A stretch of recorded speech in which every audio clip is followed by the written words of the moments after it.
Hello mga ka-agri, sa video na ito, ipapakita natin kung paano natin nililinis ang ating crayfish.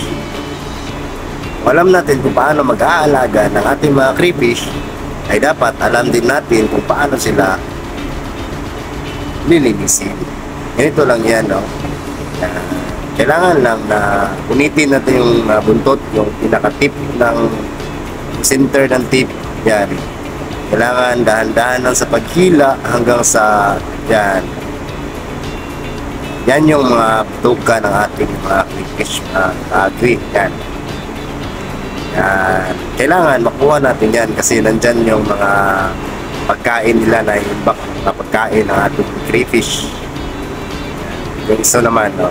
Kailangan dahan-dahan lang para hindi siya maputol kasi pag naputol siya ay medyo mahirap na siyang hilahin. Yan. Kailangan punitin natin yung pinaka-center ng buntot. Yan, yan. Yan. Kailangan dahan-dahan sa pagpunit dahil kapag naputol kasi yan, mahihirapan na tayong hilahin.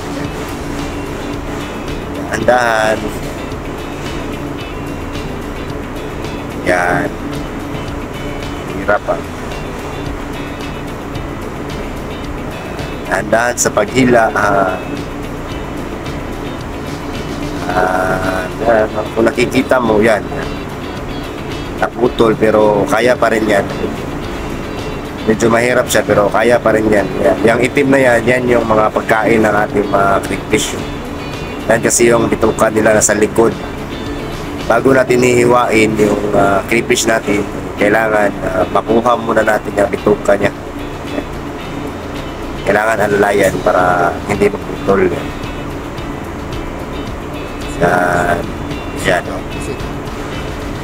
Yan yung bitukan niya. Dapat makuha natin yan para siguradong malinis ang ating crayfish. Agri. Dapat alam natin kung paano sila lilinisin para sure na malinis ang ating nilulutong crayfish. Yan.